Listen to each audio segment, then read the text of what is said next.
कल बिहार एसटीईटी का रिजल्ट आया।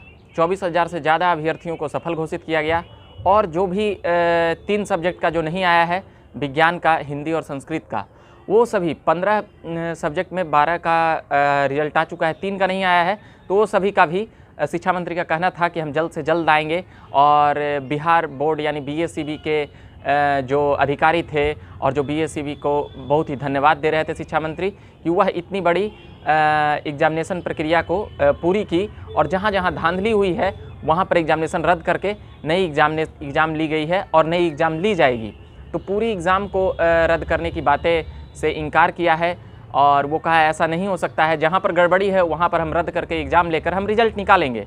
मगर उससे पहले जो बात आती है 94,000 शिक्षकों की बहाली का, जो प्रारंभिक शिक्षक की बहाली में 94,000 जो बहाली थी उस पर अभ्यर्थी 10 से 12 दिनों तक धरना प्रदर्शन किए थे। सरकार का यह आश्वासन आया था, मगर शिक्षा मंत्री का यह कहना था कि यह देरी हमारे कारण नहीं हो रहा है, यह देरी कोर्ट कचहरी के चक्कर में अभ्यर्थी ही जाते हैं, जिनको शिकायत होता है वह जब कोर्ट में चले जाते हैं तो वह मामले में देरी होती है। तो शिक्षा मंत्री ने उन बातों को साफ करते हुए नजर आए कि आखिर देरी कहाँ से हो रही है।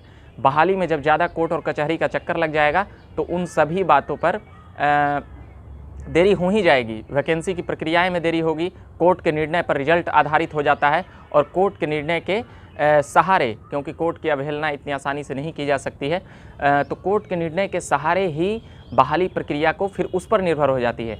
यानी कि हाई कोर्ट जब ये बातें तय करने लगेगी तो समय कुछ न कुछ उधर बर्बाद होगा। मगर स्टेट का रिजल्ट जितनी जल्दी से आया है, कई अभ्यर्थियों का कहना है कि अब ज्वाइनिंग कब होगा, पहले रिजल्ट की देरी थी, अब ज्वाइनिंग कब होगा। ये भी बातें सच है कि 1.5-2 साल से यह मामला जो चल रहा है, एक बार एग्जामिनेशन कैंसिल हुआ, ऑनलाइन एग्जामिनेशन हुआ और छात्र अब सीधे ज्वाइनिंग की बात कर रहे हैं। तो शिक्षा मंत्री ने कहा है कि समय आते ही सब कुछ प्रक्रियाएं पूरी कर ली जाएगी।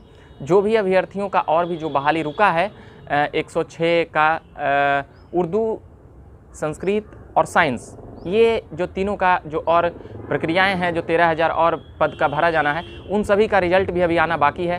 1.5 लाख से ज़्यादा अभ्यर्थियों का रिजल्ट आया है, मगर 1,78,000 से ज़्यादा अभ्यर्थी उसमें शामिल हुए थे। अब इन बातों को लेकर कई अभ्यर्थी असमंजस में हैं कि हमारा रिजल्ट कब आएगा, हमारा रिजल्ट कब आएगा।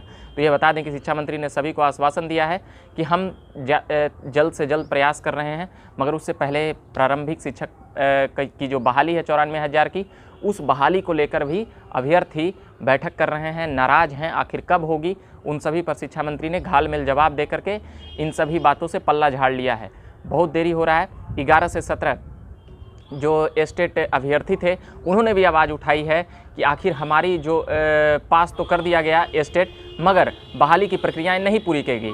शारीरिक दक्षता परीक्षा, शारीरिक के भी शिक्षक अलग से मांग कर रहे थे और कंप्यूटर के भी शिक्षक अलग से मांग कर रहे थे कि हमारी बहाली कब होगी, क्योंकि जिन जिन अभ्यर्थियों की बहाली रुकेगी वो अभ्यर्थी मांग करेंगे। तो शिक्षा मंत्री को इन सभी बातों पर ध्यान देने की ज़रूरत है। अभी के लिए हम इतना ही कहेंगे, तमाम अभ्यर्थियों के मुद्दे के साथ आएंगे। बिहार एसएससी पर भी हम आने वाले हैं, बिहार दरोगा पर भी हम आएंगे। बिहार एसएससी पर हम अगले भाग में कुछ कहेंगे। अभी के लिए इतना ही कहूँगा कि झकास भारत देखते रहिए। उन तमाम अभ्यर्थी जो रिजल्ट और ज्वाइनिंग की प्रतीक्षा कर रहे हैं और सवाल का जवाब मांग रहे हैं, हम उम्मीद करते हैं हमें जैसे ही जानकारी मिलेगा आप झकास भारत देखते रहिएगा, तो हम खबरें पहुँचाने का प्रयास करेंगे। और अभी के लिए इतना ही कहेंगे। झकास भारत चैनल को सब्सक्राइब दिवाकर हैं और झकास